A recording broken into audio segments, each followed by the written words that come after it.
Reactor online. Sensors online. Weapons online. All systems nominal.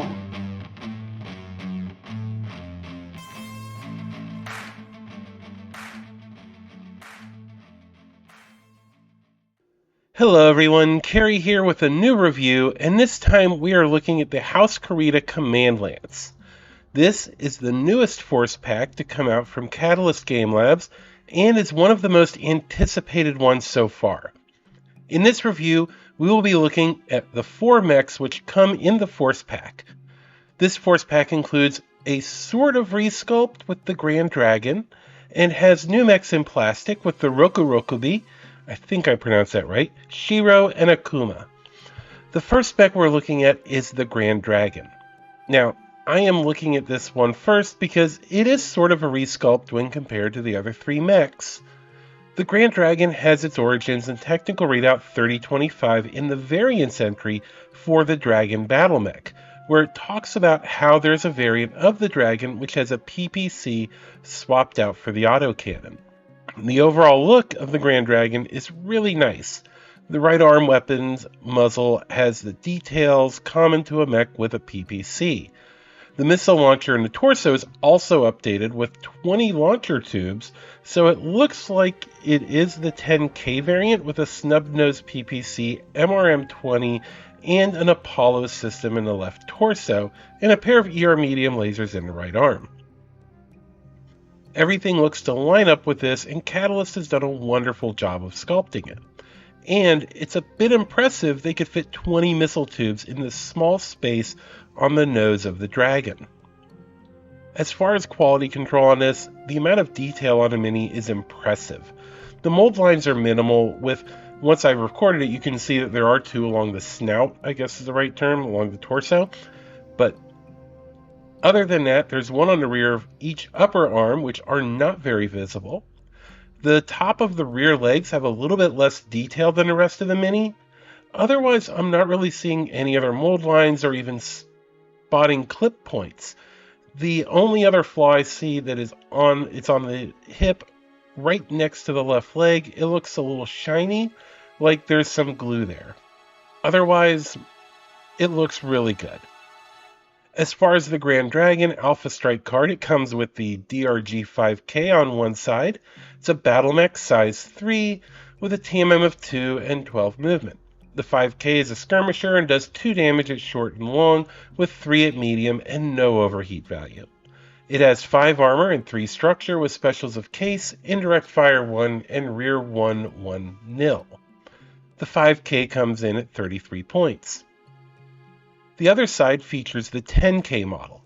This is the more modern variant and the one represented by the Mini. The 10K is a Battle Mech size 3 with a TMM of 2 and movement of 12 inches. It is also a skirmisher and does 3 damage at short and medium ranges with no long range value. It also has no overheat and has armor of 6 with structure of 3 with specials of anti-penetrative ablative armor and Case. This one comes in at 34 points, and the one I would prefer if I had to pick one. The armor ignores mech and battle armor tasers, as well as the effect of armor penetrating and tandem charge warheads. The first of the true new sculpts we'll look at is the Rokurokubi. I think the mech that this one represents is the 4T model. The 4T carries a light autocannon 5 and a sword. To be fair, all of the Rokurokubi variants are pretty straightforward like this, and what they bring to the game is a light mech with a sword.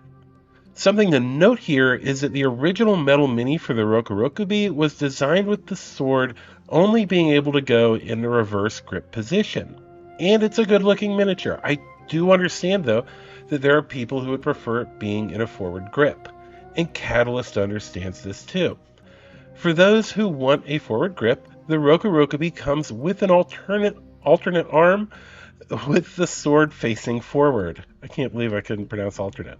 Anyway, once again, quality control on this is absolutely amazing. There's a bit of a mold line on the bottom of the mech's right arm. Autocannon towards the rear. Actually, that'd be its left arm, I think. My only other complaint is how the arms handle the shoulder armor, meaning the upper arm. It's kind of a little janky towards the rear. Also, the Sashimono, or what most would just call the back banner, is really well done. It has a shape to it that seems to flow really well, like it is made out of fabric. As far as the Alpha Strike card, the first side we'll look at for this is the RK-4X model. It's 40 points, a battle mech size 1 with a TMM of 4 and movement of 20 inches with the role of Striker. It does 2 damage at every range with no overheat value and has protection of 4 armor and 2 structure.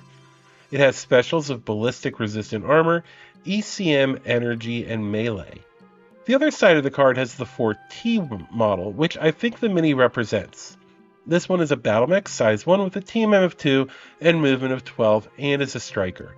It can do 1 damage at short and medium ranges with no long or overheat.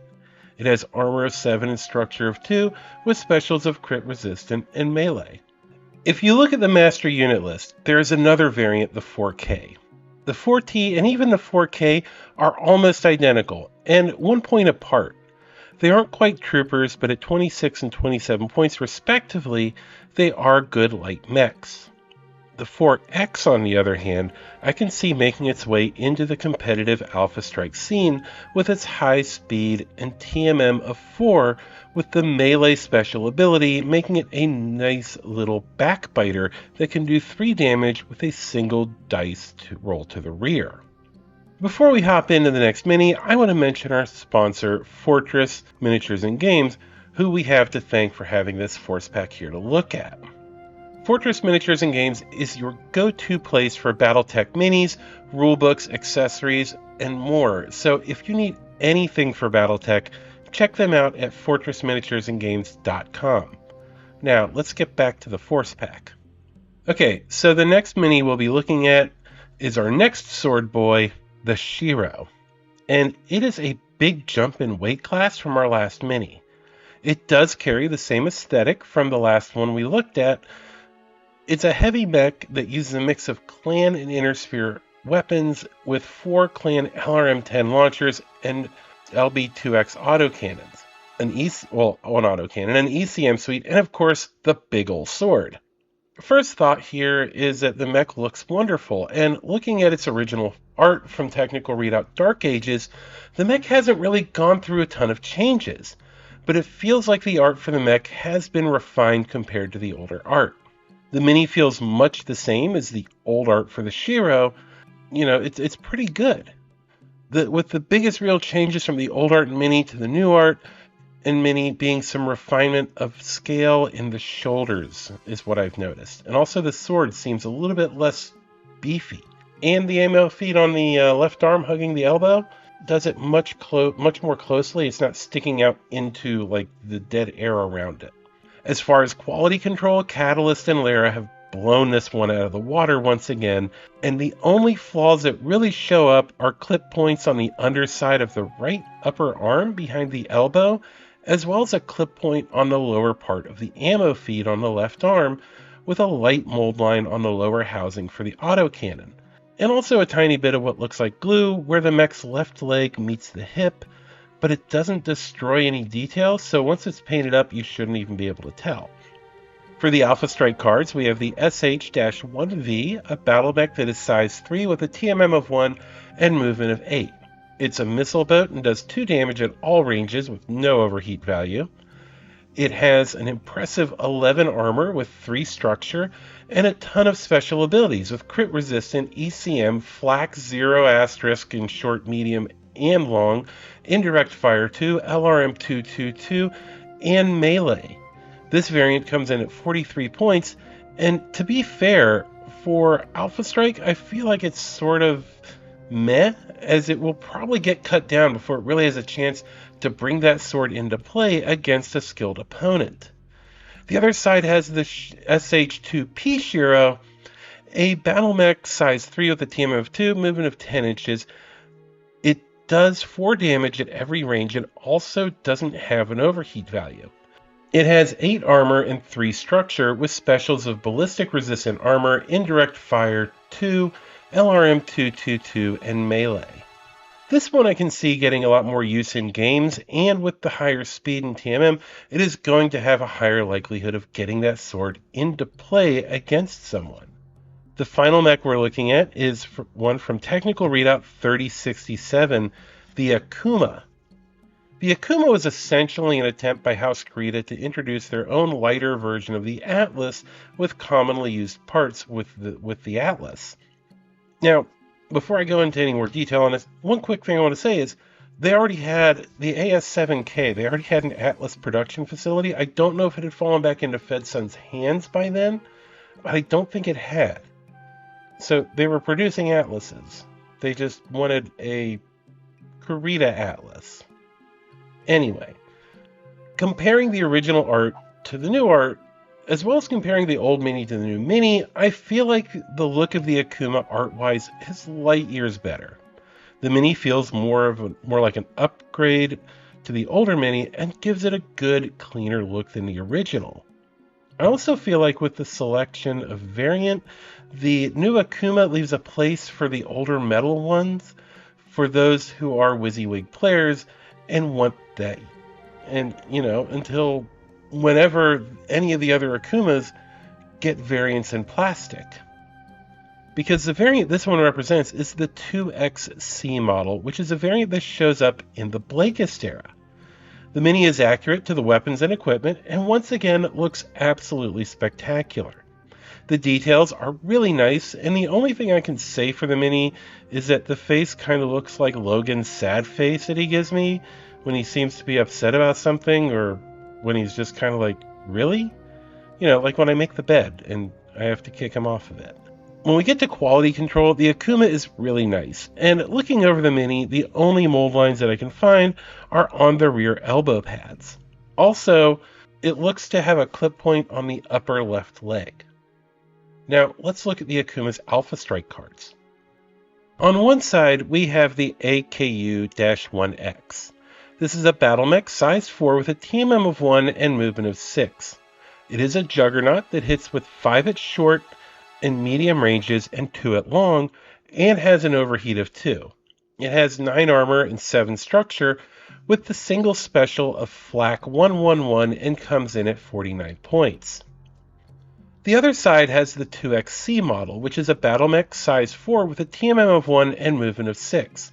It does 5 at short and medium and 1 at long without an overheat. It also has 9 armor and 7 structure with a bunch of specials. You have Angel ECM, C3 boosted slave system, case, Flak 111, and mobile headquarters 2. This is a pretty good variant.